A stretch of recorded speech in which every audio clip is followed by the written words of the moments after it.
Sengrang rol bung ni na ziak tu ma chuan a rasel lalina thu khom te point thumum an nei har nge mai tu manan khual te hi khua atanga chuatir an phal lo vek chuti lain an chel tang ani chuan buaina ain tran mai donin alang si zaku nga soyangin an kaina khua reng renga buaina an tok zel mai nen kho khat mai ni lo kho eng zan nge khual chung ko khat mai mai wanga melma an nei don ti hriat alani si lo zaku nga berni seral bo ko nga chen fak om tak ani lo ve box si an ngai tuana athui ve khop mai lal zaku ma chuan thu han zial mum dan po ka va hre mai lo em ka thu ti tlang zonga fu bik si lo lal kani ka hai hau lo ma se kan thil ton me khi adang riawani an ron thlen ma havin kan pasal tha kan chan pha to ngarte pasal tha lian su mala in lo humani chuan kan lei do in ni mai atia ni om khamo pasal tha pakhat trong ve mai ti tur ani lova chuti rualin ani kan hlawanga tranpui ngai tranpui lo ngot tur ani heklo a han ti lai chuan mual kil pakhat chuan lalpa ke chu kalai nat emai kan khotuala om mai ro se kan chipui kan tranpui awangin khodang nen kan buai em do nem ni ngarte po kan chipui khuat ho an nia an thin rim lai chuan an tong du tho ve po ni mana an ron zui talo in alang boka a hanti chuan midang dang po chuan a thareng mai hanti ma se hlau thon an nei vek loi si ani na taka chuan zaku nga te chung kwa kha an han en reng khan ngot nuaya han va kual mai tura tan chuan an lai nat ve ngani sapui haziau tong ta sela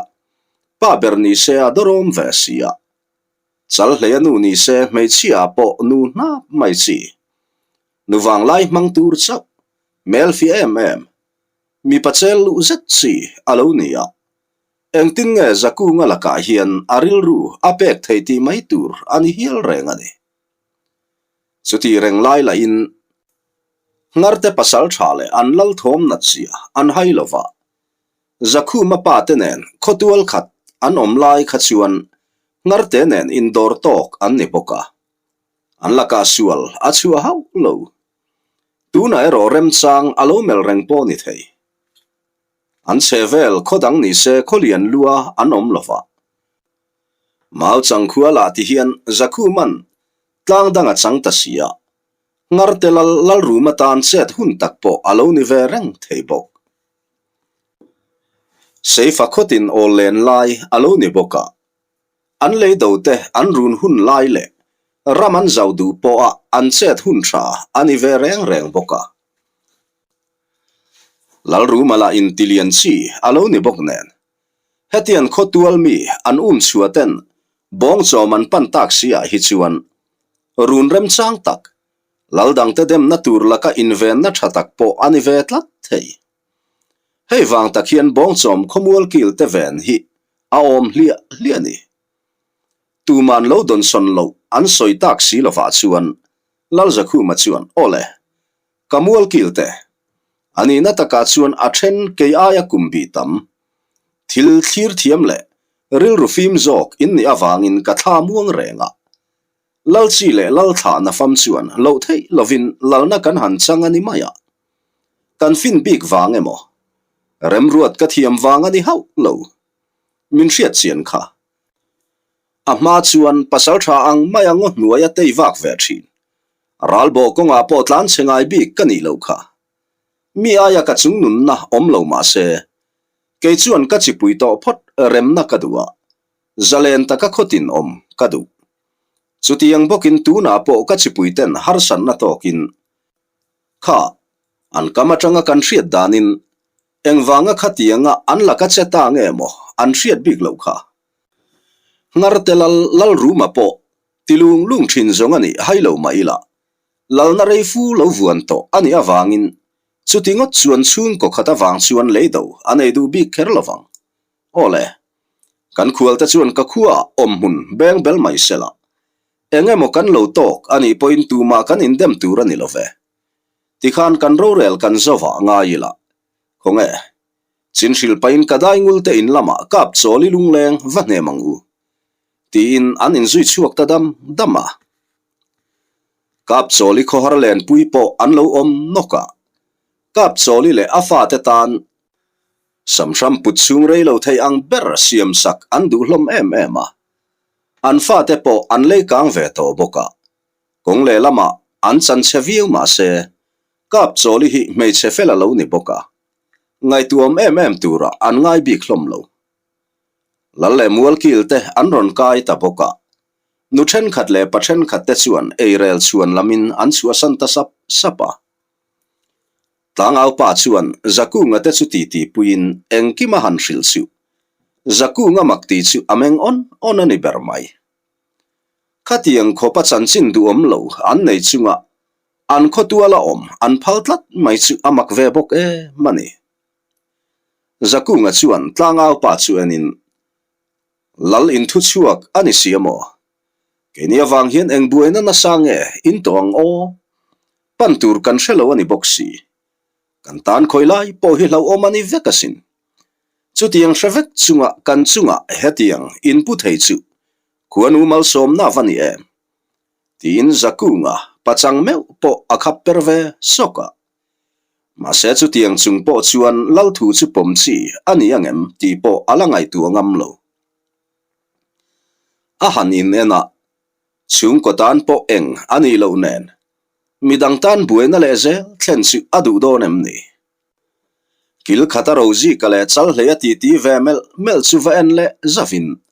ka fapa nang tal chuan ke ni anganun kong shom hi zolo la ka vadue ma se eng ma ishiat ma atanga tlan siat pui ingai sia ipa hi ka vanep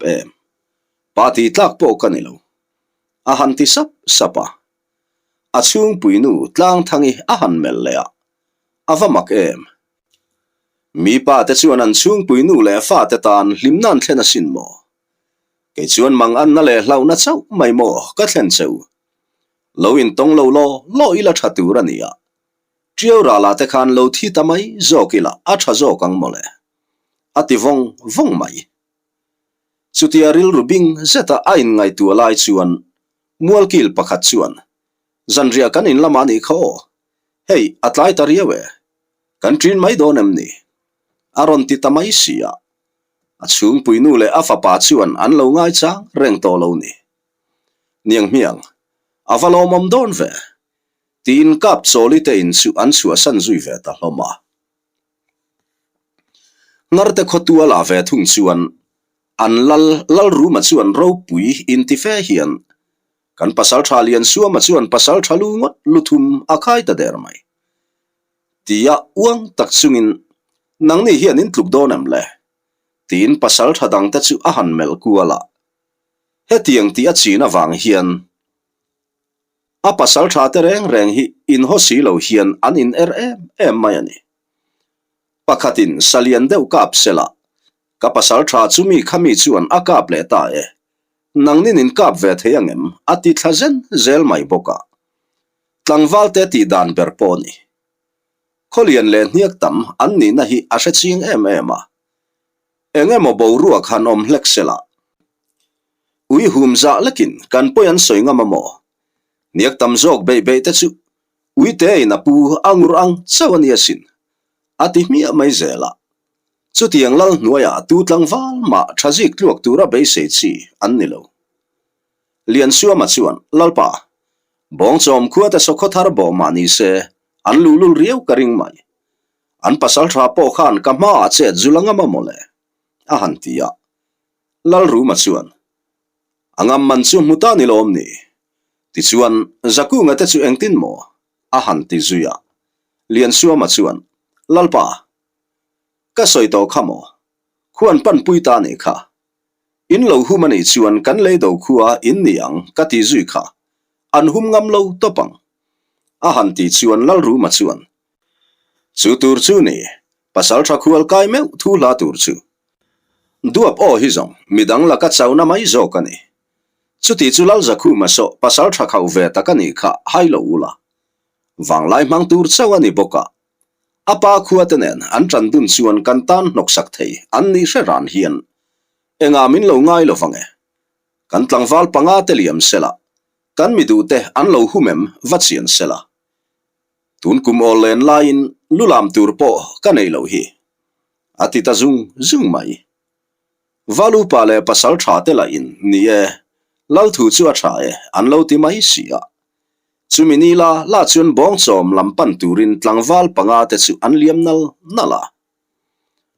bong chom lamin an khual te an khotuala om turin an ti ta ka wangin in pa ngai pu ngal chuk hun lai ma ni se bok te kho sak phot ni se chumi pa in pa ngai tur olen lai hian sual ni ro se an ti ve taboka in tina tangin an mamo ang te khon khom sak tur an ni boka kap choli chuan kanin bula hian om hun khuwa ro se pa lova kho satur kan ni ta sia ati awangin lalpa poin a thaviu takang chu ati ve boka bong chom khuwa ta chuan jing ni lulana tangin zaku nga te bok te khona tur le chak la in tlangwal te ram lama an liam ngala zaku nga ber ala che hlei thei si lo alu an hlapna kha ala zia tak thei lo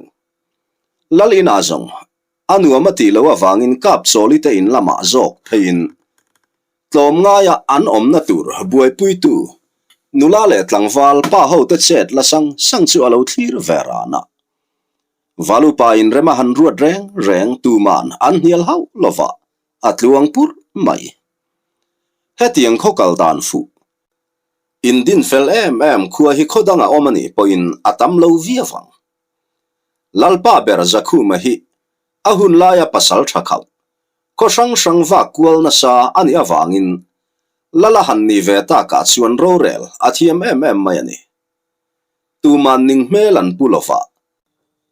khan tla zoi achak la akhua ron thleng te po khivar varin an la om theize mai tu ma tur an ngai lova midang an thola ya ol big tum la an om lo khothim don ruai chuan mi pathum len na mai tur bok te zong an pe ta der mai lalpa chuan katlangwal ten ha ta e ni olila muang chang davin kan chun zom le zok don nia olen kan mang don chawalom mo ati awangin zaku nga te po in o man ti hlea ama maya an pasal thanun chana wangin zan khuwa an mengani kha heti lai hian ngarte tlangwal panga liam ta kha pasal tha thang buta chuan ka howange ati awangin pasal tha an tamboka aliam veta ani kha lalruma hian bong chom mai ta chu alo ngai nep na samai si pasal tha ho na nuaya po liam lo ma se poi alo ti lo nen soitongin ngarte khuwa hi lusai khotual khata zong pasal tha khau buk na beran ni hia lang ti tur an ni awangin in tamlama zakhua tan po bo ve mai ngam rual ani lova chu wangin an lal po hian kho chak ro rel tu ain ti fo reng ani hetiang takalal ruma chapo mai hi an thenom khua te po hian an ning ema enge mo wang a in dor angai poin athu lo chu tu thu ma apom ve mai du si lo han tilet ve don sela enge mo hleka por chiam thin ani awang hian an hlau ru boxi pasal tha thang buta hovaliam te kha an fim khurte lua lo boka bong chom kholam pon lo mu an om awangin zaku ngaten an bok te a an in dal uzan chuan lal zakhu ma chuan mual kil tele pasal tha te akhom ngal vat mai lal in an han kai ki ma lal zakhu ma chuan voinlam kan khotual pa pani ram suak ten ngarte pasal tha le tlangwal an muni oma chu wanga pasal tha te hial ko cheu kan ni e a han ti chuan mual kil te chuan ani mo kan hlo ang nge chu thleng do na va ang ve mo an han ti ngal ngota lal zakhu ma chuan eng po ni se chu tia mang an ngot tur ani love chu lo renga eng po to kila kan mi puite doi zep zong in kan zirtir tur ani lova keni ho hi kan zam lo ta chuan kong a om mayang ti in an khopa pahnih a ko tir thu te soin an ron thlen chuan ngarte wal an hmu dan te an rin hlel dan te an han soi zunga chuta lalpa chuan engpo ni se kan lo inven zonga ngai don ani hmele ke katlan se don haulova kamol kil te zinga hlau in omani chuan zanin lala hian khuain chua san theyang ani lo chuan nun chan kan om nge yang a han tia mual kil te chuan mai maya mi pa kan ni lo mole an poi kan soipo kan riat lovin chutianga kan ta na thalo zonga khosa kan tum te chuan kan do ngam turalo ne na hiralu lama ain ngat lova nun dang lam na zo kaum an titlang talom pasal tha kholu ta chuan lalpa kan mual kil te po an zam love enga kan zamang le ngarte pasal thalian suama khan enga ma ke ni himin ngai lo chu wangin enga min ngai lo tu kan hlaubik na tur om lo a han ti chuan pasal tha sang nge na chuan lalpa ni e pasal tha zonga khai khin chuan kan do rual an ni lo in tamlama ni se an za ve kan pha khau lovang ma se ke kala zam chin ei lo chuti rualin ipa te khola malam kaltir te po tha in ti velovem ni a han ti chuan zakhu ma chuan ni e kaloril ruksa renga ni e tlangwal pani tir turin walu pa po ka hril to kha a han tia mualkil pakhat chuan mau chang khuwa hi ke ni khuwa tangin zanenge moza thang angai ve a an tlai lo tura ka ngai a han ti ve thuaya lau zakhu ma chuan ni e kapa khuwa te chu pun po ni ila lo nga chi an ni don lawa nu nau te tom him na turla kan nei san lo hetiang hian karua man na ka han soyange tlangwal som thumin kan ram wala kan lo changang kein ka howang kan hnunga tlangwal som thum bok pasal tha kholu ta hovin an lo om bokanga abak chu soitham kan nei to manglowa pawalai tlem le kamual kil te an ni mai to a kholuwa chan an lo khong kapa khuwa ten ron thlenga ni le aza ve in an in semanga kan lo om to na sa an ron liam ve mayang chu a han ti chuan sang nge na chuan lalte chu liam lo ve a ke zokin ka howang lal chuan khomi puilo muan ro se a han tia mualkil te poin a om te take lalpa kan mel ma ten khuwa an ron kai ani chuan lo nor khera tulin ka helo khuwa zong an ram ai chuan a han tia zakhu ma chuan ni e ma se ke chu tanral rai ka du ni chuti rualin ka fa pa le ka fanu te an pu te kholama an liam ania nu nau te hi ngar te kai lo na lam da ya kamual kil te nen lo om ula khuwa kan chan thei tangang lo ani poin in nun chan nan in lo liam mai don nia zolbuk lama lal in thu va hriat tirula khowa rualin liam a thang ralte kan tla khallo chuan atlem jok kan ni bok nen kan chana cheluange a han tia lalina mual kil te kai po an trin zui ta thuaya hemizan bong chom khotual tlangwal le lengi run kai te po an hlim lo kher mai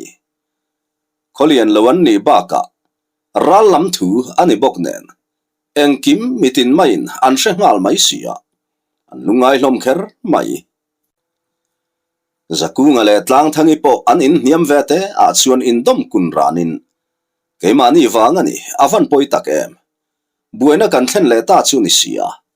hetiang ang khotual an om le to don em ni an ti dun vonga chal hle atual lim lai chu ko hongin zakunga le anu chuan ngun takabin zakunga chuan taite engkim azong hi nang chuan ni shelo hei tuna kan la ka sual em ngarte khuwa chuan minron run antumani ome keni zong kan him to kher lovang nang tali hi manga yania ka soifo kha serengla ida manga yani inu te khotual ikaya nga yanga nang chau hi fa kan la nei che hi o rozi ka tha tham lo la kong eng kima kan tan tang kai bong chom khotual tu po hi tran pui I theina tlan san ngai hau siung che azong in shil manani to silo ilodam khotsuak ta hlawani chuan engki mi hre chop ve mayang enge mo chen I hriat to kha a han ti sapa tlang thangi chuan nia taya ilo da mani ngai chuan ipu te kholam pan nal la ipu te ate po pasal tha vekan nialom engki mi she kim thua yang chutiang kan soya wang chuan kan liam san don che ti na ni lo a han ti zuya chutian ti mol lai chuan do vela ati ra chal hleya beng ve ngot tu chu ron lut nolin chal hleya ron kova chal hleya chuan lo thu to kan in zonga la te mai a han ti ya do vela chuan engdang vakani lo ve ilaka ka ti suala in thian than nan mang da yang o aron ti ya tlemin arual u de boka aril ru asual lo boka aya kumbi tlem hna ngai dam adil thei chu afak om kher mai anu le pa ten an lo zila lo ni do vela chu thuta chuang lovin a chuak le ngal da ya rozi karon lang le in zaku nga ta chuan tlang devin engkiman lo hril ve boka ngar te lam lal in boruak so sang zet mai chu khomi pui tam tak te po in an hlau lek zok hial mai an lal in a hetiang thom hi lo om fo to ni lo sela chuan an hlau le ang lal ru ma chuan mai a kan nuai chimit vekang bong chom ko in din tharve chawin mo kan thuan nial ngam le atiku ku mai pasal tha panga te ni se an meng nu phu mai si an lal in ro sa chu huai senti me takin an en ran mai pasal tha lian phungaron ding in lalpa bong chom khuwa ve mai mo nang ngur zong jing aro puiber do dal ngam le khonge ngarte pasal tha te han chele tak takango aron ti chuaka lian suwa ma chu tep chuap pa in pasal thalu thum ka khai tewa aya tam ka khai ngei do ne mani ma zon alu khayang o in ti buai lovang a han ti ya an lal pa berin lukhai tam asoi moi zel mai sia anin erru ran hlob lo thailo tlangau pa ron dingin bong som an hlau lo zia hla thu hetiang hian a han sama kan lian do ne kan sa tur do ral mi lo hril ru khuayang mido ngam mo bong som valten ngarte mi sang to na khoinge tian sang val len na a han ti phe chu ro puyan va han in ti em a thu angot po an ne sa ani hot mai nie ngarte tan zong bong som khuate lek ti tham lekan ni miawa pasal tha khual thang thieu panga ngotan kola khual kai phak lo po an om nok chuti lain an ma chon tur te zinga an pasal tha ve berin nun achan towa sang nge na le kholu tani se an thom zoizia an hai silo lal ru ma chuan tlangwal za somnga liamang cheu an lal so anung chung nge in kaduania kei mi khoile meisa khoi chu an chak lawang kati hi a hrelo em ni don a hun la in pasal tha khau om talo chu a minga lo cherve fu ani om khamo chu wangem ni min han chove ngama ati cher to mai si pasal tha dang ta chuan kan bidu ta chung ku po kan that fai vek lo ang chu chu tiang ani chuan poi lam le pai te lamin min tiam angin ro kan rut mai to do na chu tiang ani nga chuan tu khuama kan laka anding ngam to ru lowang ti in engkim pe felin atuk chuan bar zo aliam turin an in then ve ta boka bong som wal pani ta chuan an kuta an khodin munza ve chu ain ngat ti hria in mal chang lam panin man mo takin an liam par mai azana liam an ni awangin an in chui thi su hial mai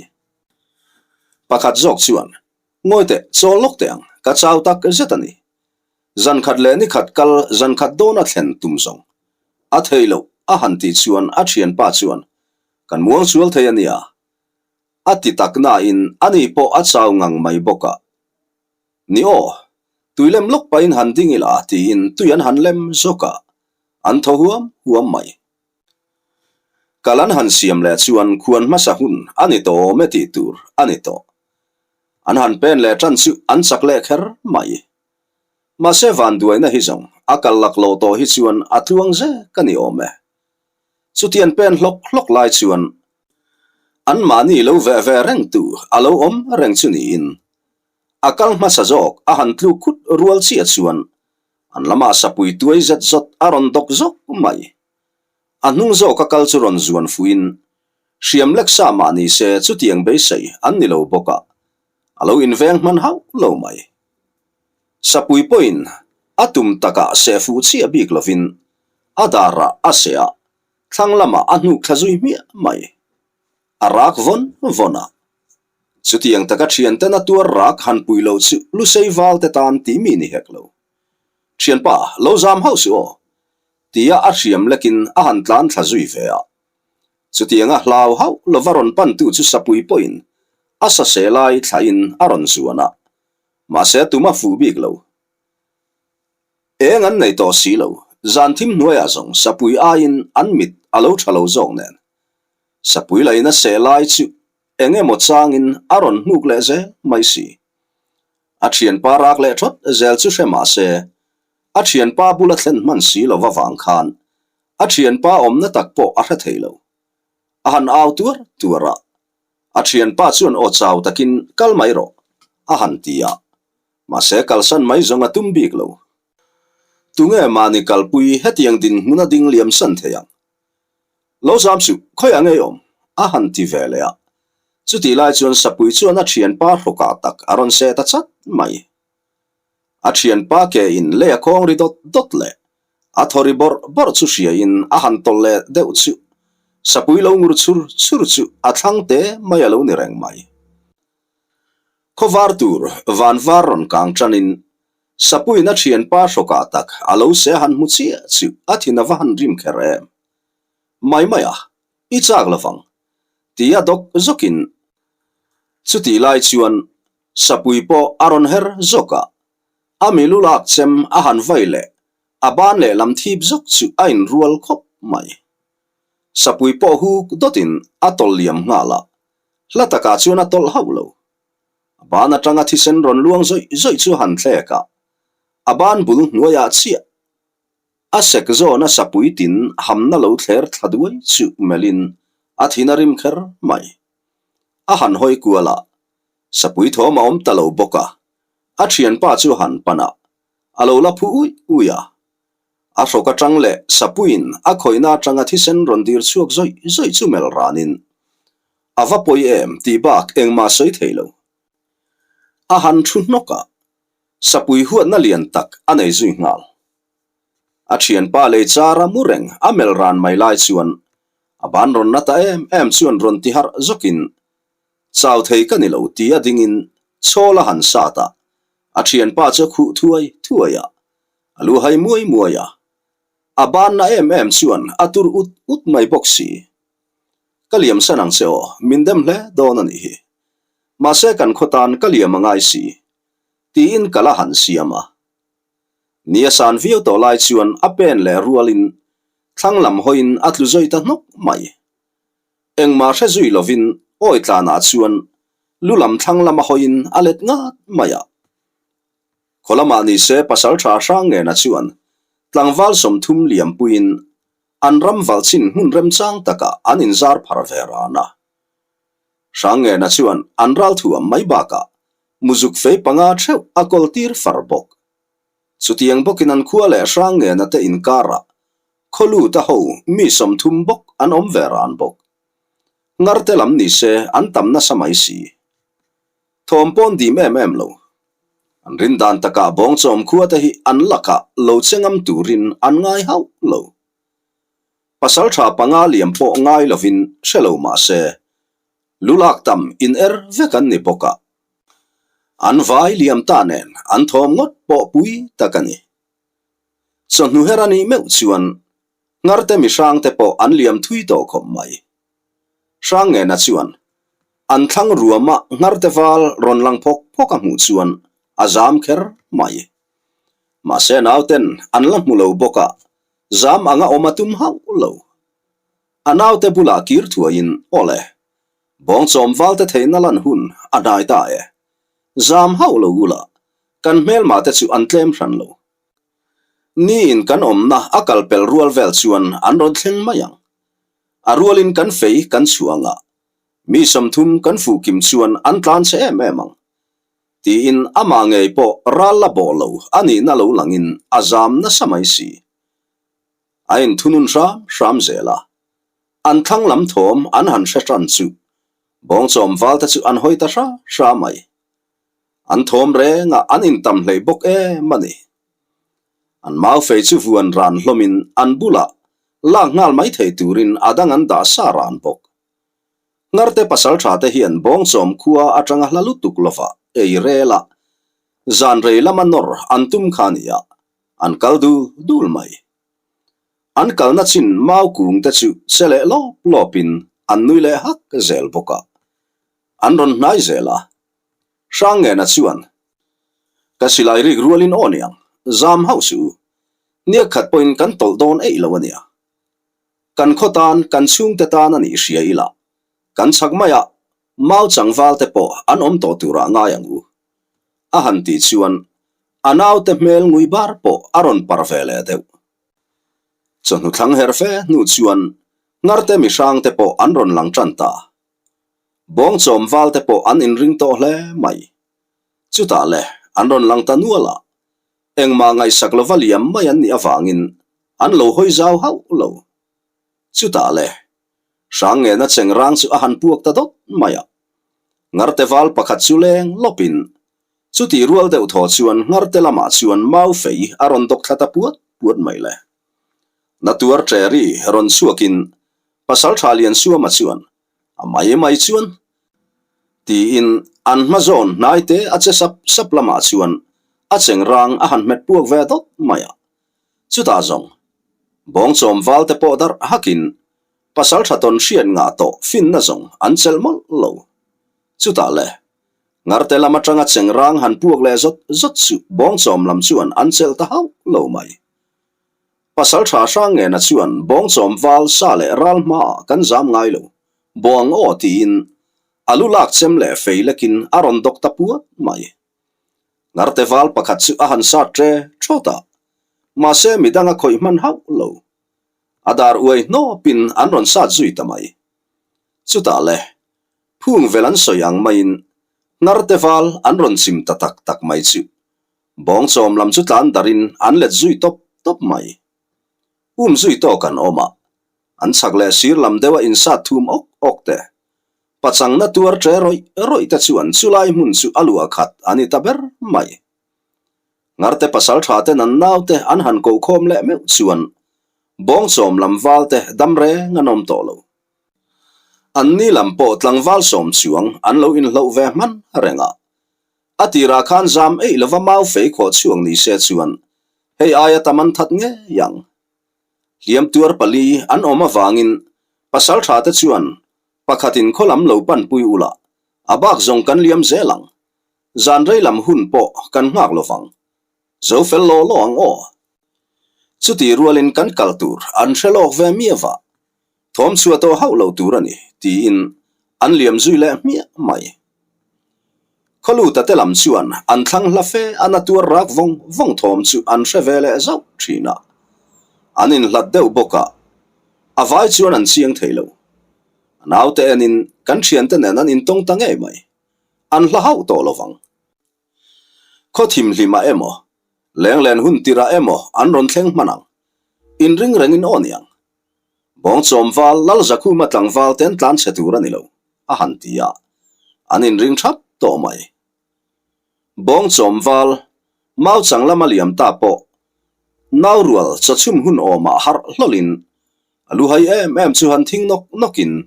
malam panin a han pen le chu alo na nge mai aban aliam turna a han mela athisen alo chuang nem hle ti po a rengal mai engwang ma chol the ni lo malama han pan le a khatia alu hai atluthor khan amal pui po alo del na hle ti ain shemai abai sala amale ama ain fuya saklo tak chuan malama pan ve zela khothim nu tlangwal ten lengi run an kai kim to metia chuan chaw tak zetin mau chang kholu adai chuak ta hlol mai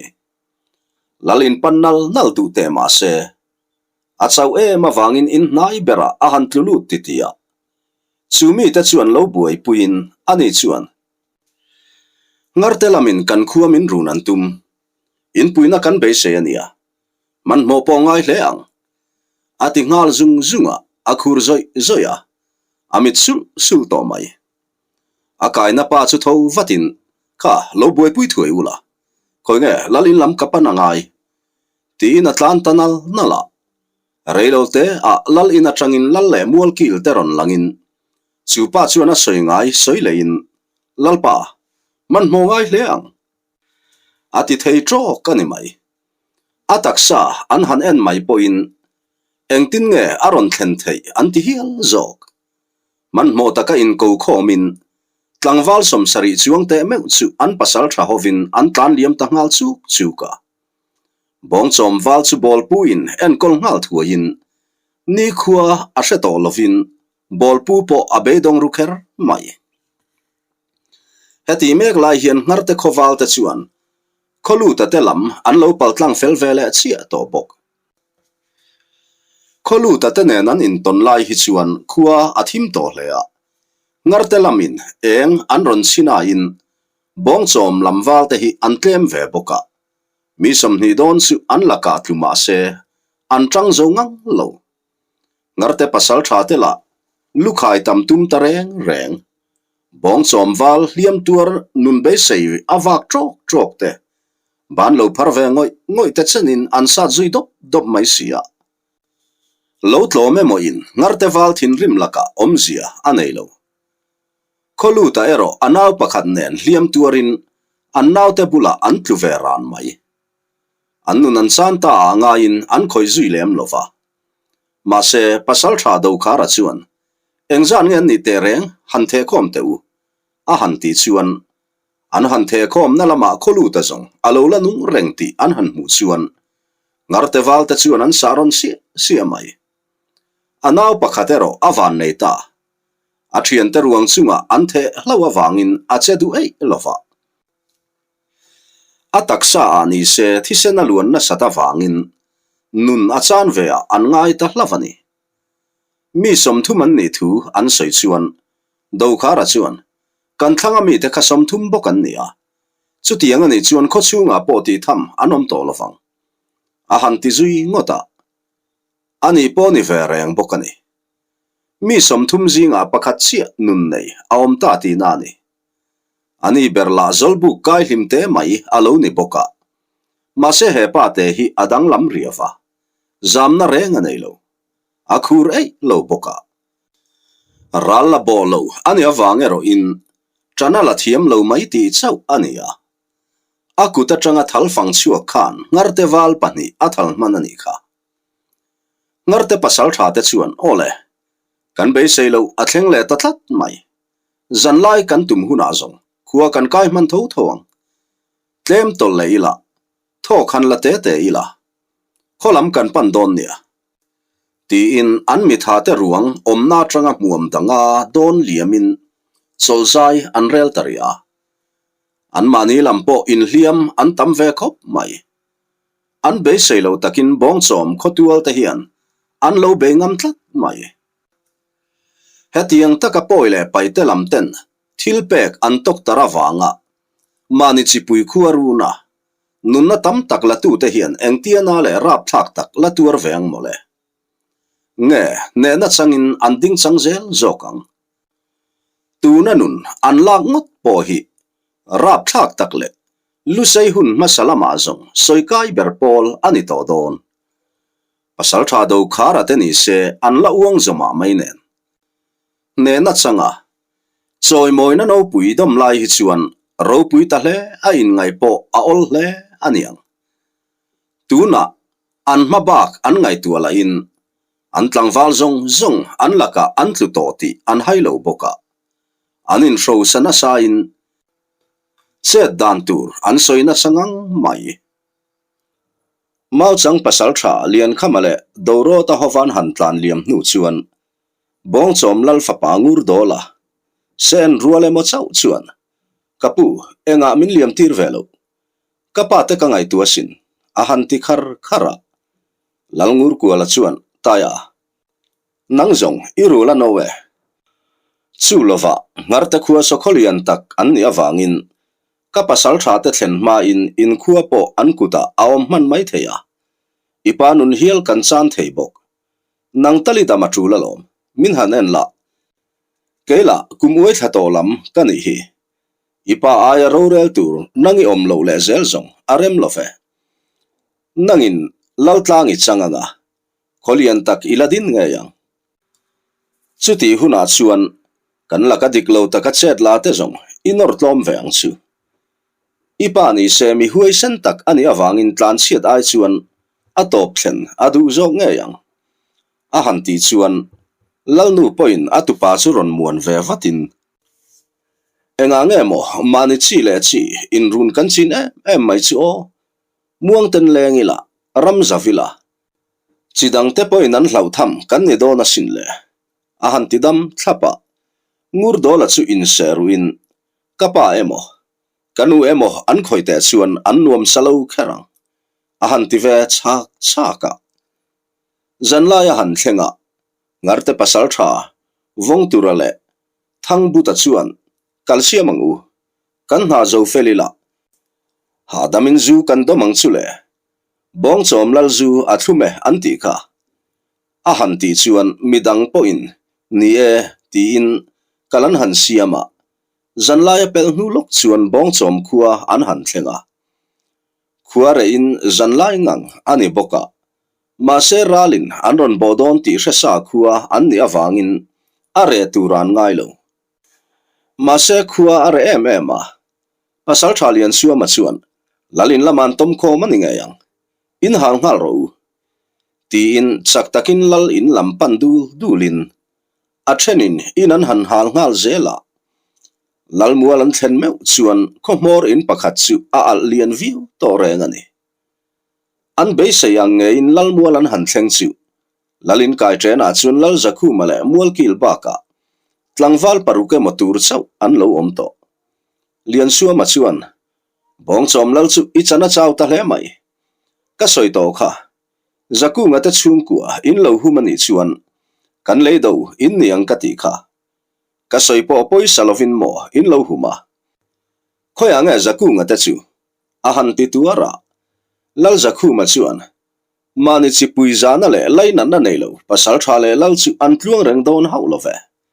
ka khuania ka du ka humang tuna ka khuen chu san don nge in zawaya nun lak sakin du zok a han tia ngarte pasal tha panga te baka tlangwal zatel te me bong chom lal muala an han ding mai chu an tam nge mai chuti chung po zam na nei hau lo lal zakhu ma huai je chu mak takani zok hi lo me pasal thalian phunga chuan lal po ni la i chan chiat zia i shelovem ni khoi nge ilu ka han la te lo loang tin kai chen kai mai han tum lai chuan bong chom pa ho le wal som ni emo chau om to te churon chuak thutin bong chom wal kan zam ngai lo tin kil tin atangin an ron bo tamai mualkil tele lal zakhu mangai po dok ngal zokin ngarte wal ho chu an han sa zui ta pop mayale pachang na tur trevong vong thom chuan khuaron lua ngalin ngarte lam ni se an tal buai ve don manani ma se pasal tha khul kai thiu panga zat anom boka kai o norang ti atlan kualin an han tang ta tak mai chu atam zok le kai ruai tu nei tha zok chu an riat le tan tariu mai mualkil teni sentlu der to mai lal zakhu ma chu akiang duak mai pasal tha khau alo ni to na chu alang viu mai anron bor le thina ma sen kara tlan lutin achema vai kual pop mai zong ngarte walta chu an trerong ronga an tlule nok zel mai ngarte pasal tha ho la dan ru an ni silo zakhu mati lo phe chu an ding to mang meu lo papa ni zong an la om ve zakhu nga po ading zinga ala tel ve bok pasal tha do khara ron nai zok chu zakhu nga chuan atum em wang po ni lovin amilu lak chem a han vai puat chuan pasal tha do khara mal pui chu atok fu chiang boka do khara po then sokin zakhu nga beka chuan a han hem zui dot mai chu zaku nga polet zui tol mai zakhu ma chawa ding to pasal thalian suwa ma chuan lalpa in pe mai ro nang ma chawi om to ikuani se kang fai mai don ani hi a han ti chuan zakhu ma chuan ka to te pointi sai tham love angam fa chuan min ron pa ula tin amilu lak chem chu akuta thi sen nen chuan a hum nal puat to maya hiama tur hnem em to a thang buta chuan ti dan ka hrialom ti in anau te fei chu ala loka holro a han ti chuan an hol ta sup mai zakhu matan po chen ngai na om ta heklo